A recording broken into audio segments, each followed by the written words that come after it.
G'day there guys, Marky here, and welcome back to another episode of r/relationship advice. Let's go. Am I the a-hole for refusing my brother and his pregnant wife? I, 21 female, have a boyfriend, 22 male, of 3 years, who has ASPD. My sister-in-law, who is 5 months pregnant, is scared of him and wants me to end my relationship. After her pestering me for days and me trying to reassure her that I have a support system and my boyfriend will be completely cut off from her child, she still wouldn't stop texting me every day to break up. My boyfriend and I decided to fake break up until the baby is born. Today I was running an errand for my brother and his wife. Sister-in-law asked me if I'm still seeing my boyfriend, to which I answered no. She told me that I made the right decision and said that she can finally have a peaceful sleep.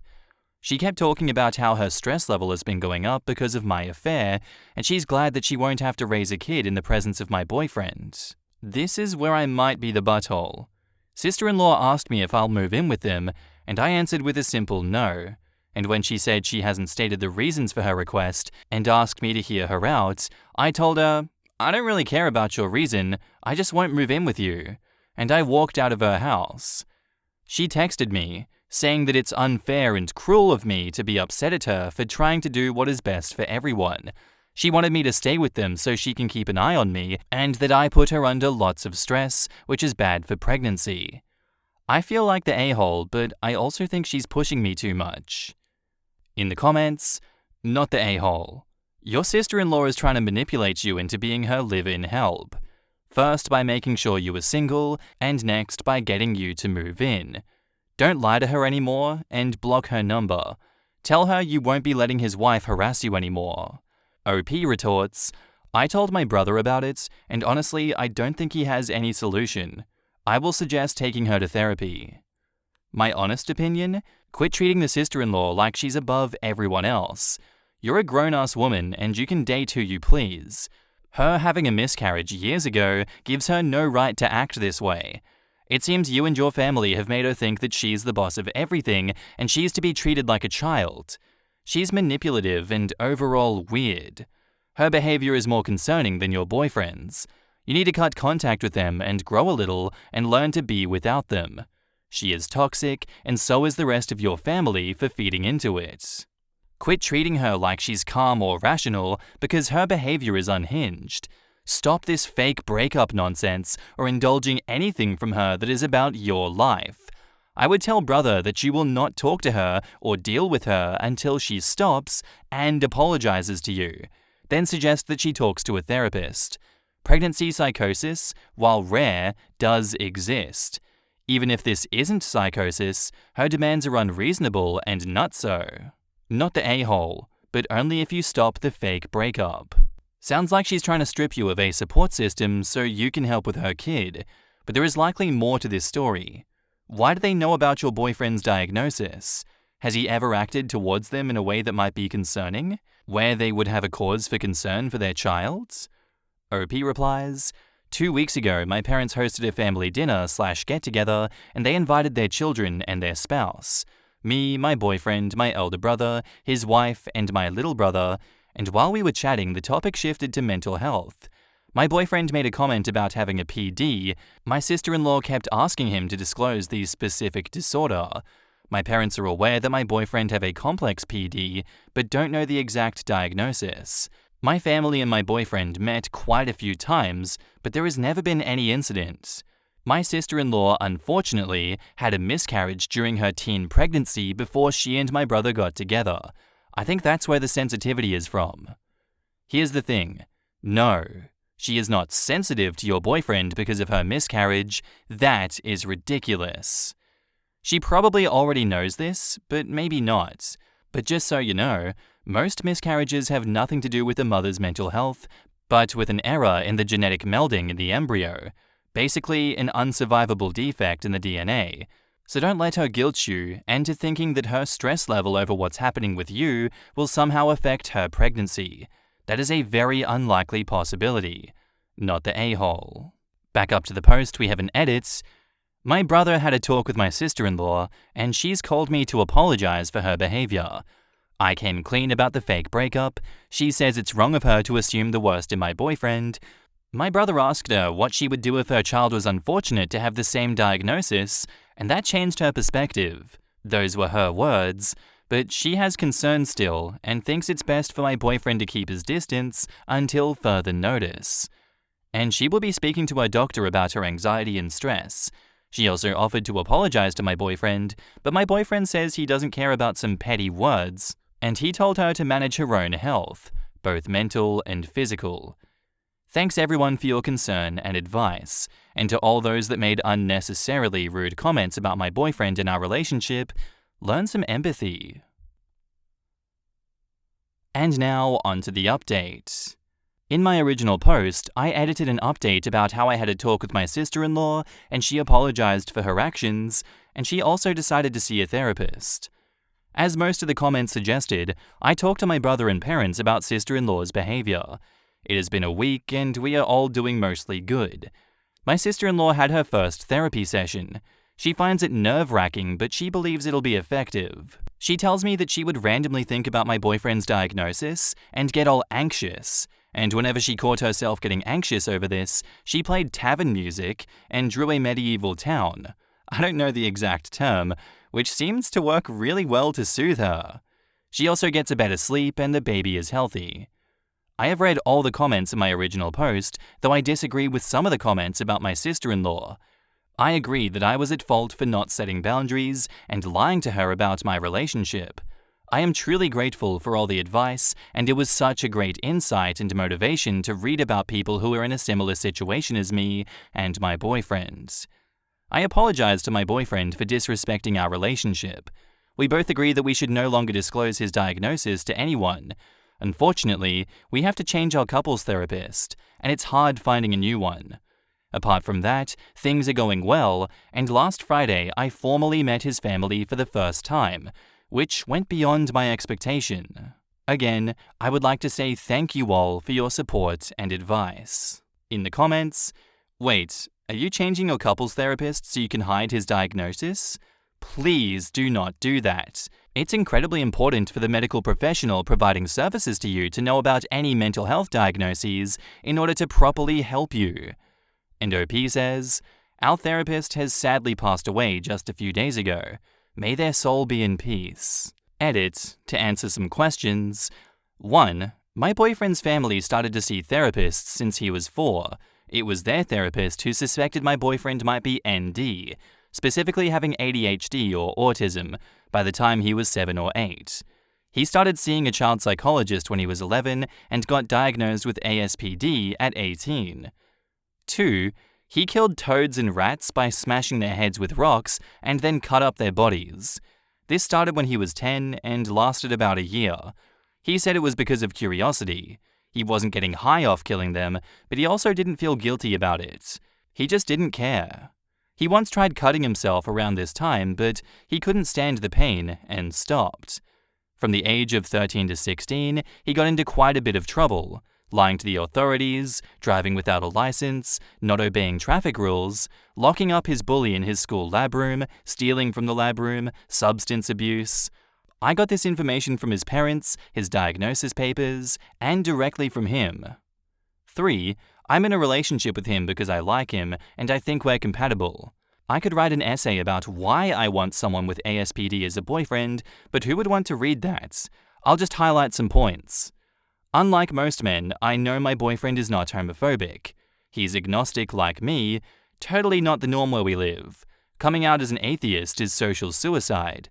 They hate it more than homosexuality. He is child-free, he is completely okay with me having a life outside of our relationship. Obviously, I like him because of other reasons too, like his physical features, his independence, his healthy home life, he works hard, and gives me both the physical and emotional care that I wanted. One thing that I really like about him is when he gives me a heads up for when he would be unavailable. If he's occupied by something and won't have time to take my call or reply to a text, he'd text me and say, I have to do this, or that I won't be available for this amount of hours. I know it's silly, but I really appreciate it. In conclusion, I'm willing to take the risk and make an effort to stay in a relationship with him because I believe we are helping each other grow as a person and fill each other's void. In the comments, I appreciate that most of these comments are serious. However, the story took a turn for me when I learned sister-in-law listens to tavern music and draws medieval scenes to calm herself.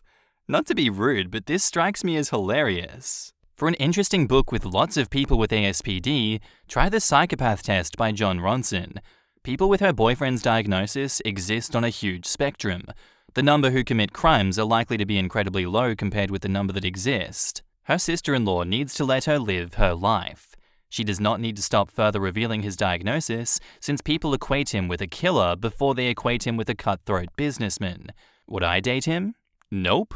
But my background and trauma isn't hers. She's young, she's 20, it's uncomplicated, and with his emotional range, he is unlikely to ever make it complicated for her. Honestly, my favorite example is the doctor who was studying brain scans of people with ASPD, decided to use his own as a comparison, and realized it matched with his patients with ASPD.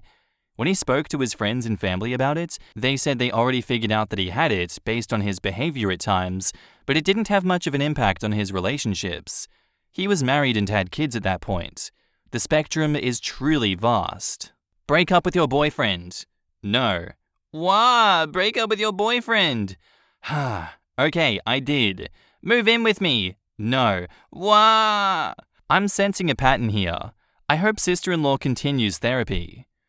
Though I absolutely get that OP chose to lie about breaking up, considering her sister-in-law had a miscarriage before, you don't want to get blamed for that kind of thing, and you'd better believe that sister-in-law and her whole family and friends would have hounded her like a pack of rabid dogs if sister-in-law had miscarried again.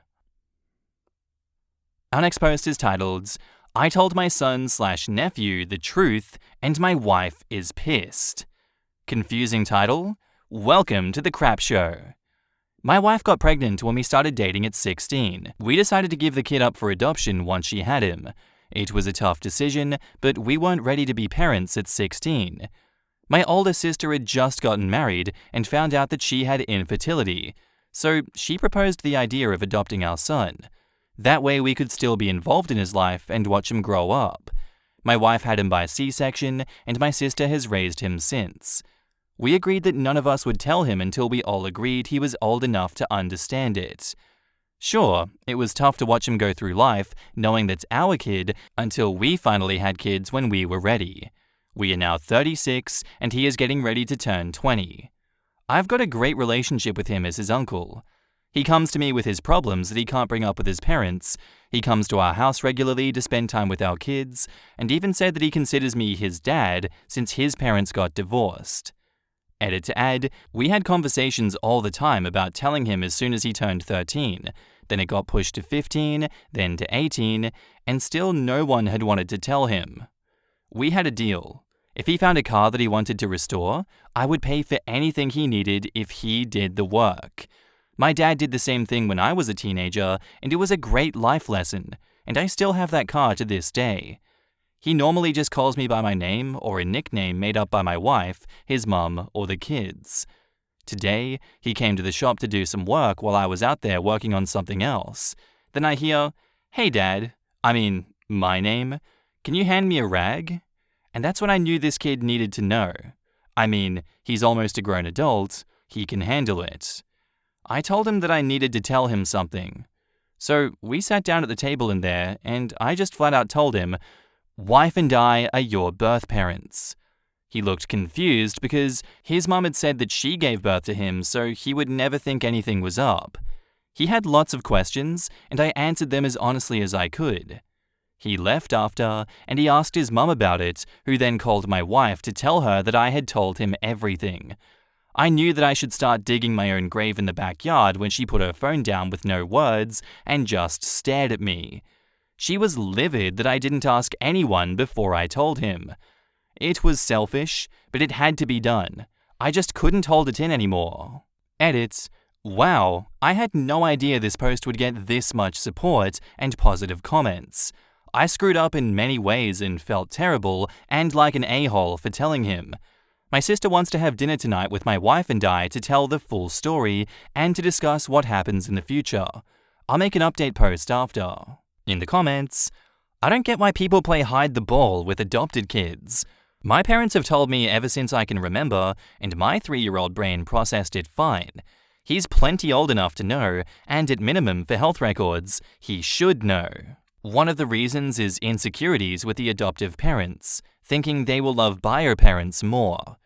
Or maybe that they want to protect the kid from feeling rejected. You know, you can word things so that it lessens the feeling of rejection. My parents always told my sister that her mum couldn't afford all the nice things she wanted to give her, so she wanted to give her a family that would love her as much as she did. My dad also said that when they got to the hospital, they were taken to a room with the babies up for adoption. Third world type situation. My dad went in first and chose my sister because she smiled at him, and then my mum went and chose her too. It is absolute bollocks, and they were given my sister and told that if she doesn't fit with your family, bring her back and we can find another baby. But my sister loves that story, and to be honest, she's probably the most well-adjusted of the lot of us. It is so good that you told him. I found out from my drunk cousin when I was 28. My father wasn't my bio dad, and my whole family lied to me my entire life. Come to find out, my mum was married before being married to my father, and I was the product of her first marriage. Completely changed my relationship with my mum. Of course, she was very controlling and a liar. Lying to a grown-ass adult about who their parents are is something a controlling liar would do, to be honest. As a 20-year-old, I'd want to know. Honestly, knowing sooner would have been better, cause it could have shattered trust. But you told him now, and there is no going back. They've just got to deal with it. It was the right time to tell him, with him calling you dad, but a quick text or call to your wife was in order, letting her know that you're going to tell him and giving her the chance to be there when you do. Rebuilding a car together sounds like a great family tradition. I'm glad you'll be able to bond as father and son. And OP replies, I wish I had told them. I had built up the confidence to tell him and didn't even think of anyone else, which was pretty selfish of me to only think of myself in this situation. I hope we can still have a good bond, but I'm not sure if I want him to think of me as his dad or still his uncle. He asked me that, and I told him we could discuss that with his mum and aunt. You let him call you whatever he wants to call you. It's his choice now how he proceeds. And now on to the update. To answer a lot of questions that were asked, after a little bit, my wife and sister thanked me for telling him. The day before that, my sister and her just had a conversation about telling him, and neither could bring themselves to. Yes, it was an a-hole move, and selfish to do it without warning, but who knows how long they would have waited to tell him. My wife and I never abandoned him at all. We've been in his life since he was born, and for every major life step, helped with financial decisions like college, sports, and buying his first car, and we helped in any way that we could. Dinner went relatively well. My wife made delicious Parmesan chicken, in case anyone was wondering. A lot of emotions and conversations we weren't ready for. The main thing that came out of our conversation was that my sister will always be his mum since she raised him, we will support him with whatever decision he makes, and we will always be his family. He asked if he could call my wife and me his parents, and we happily agreed. He lightened the mood by saying, so now you're my dunkle and she's my maunt. But not in a weird way. So today, we gained the older son that we've always wanted, and our kids gained the older brother that they have needed. I couldn't be happier with the decision that I made last night. Thank you everyone that was crazy supportive from Reddit and TikTok. It was crazy to see my story in a video when I was scrolling through TikTok. In the comments, lesson learned. Kids need to know where they came from the beginning in age-appropriate ways. It's nice that the nephew took it in stride, but all of the drama and feelings could have been spared if all parties had just been open about it from the time that he was a baby. I agree, but I can't judge their decision too harshly when it was made, in part, by two 16-year-olds who admit they aren't ready to raise a kid. It wasn't on them, though. His adoptive parents, who were mature adults, should have told the kid right from the very start. Quote, I told my son/nephew the truth. Biological son/adopted nephew is not what immediately came to my mind with that title. Maybe I've been watching too much Game of Thrones. When I was 14, I found out that my close family friend was actually my younger half-brother. His mum, my mum's best friend, is a lesbian and always wanted a child, but IVF for gay parents wasn't legal, so one turkey baster and a cup of donated sperm later, I got a half-brother. My mum found out she was pregnant around the same time with my younger sister. When we were little, I always used to tease them and say they would get married when they were older, and now I know why the adults would never laugh. It happened in Ireland a few years ago. Dad was a horn dog in his youth. 18/19 years later, 2 kids meet in college, hook up, move in together, and he proposes. Then she brings him to meet her mother. Due to various circumstances, he hadn't met her mother in the year they were together, and mother finds out who his dad is and freaks out. They did get married and both of them were going to get neutered, so no deformed children were born. They went on the telly at the time, but they were behind a screen. And that's where I'm going to end today's episode, guys. I do hope you enjoyed. I'll see you in the next one. Bye.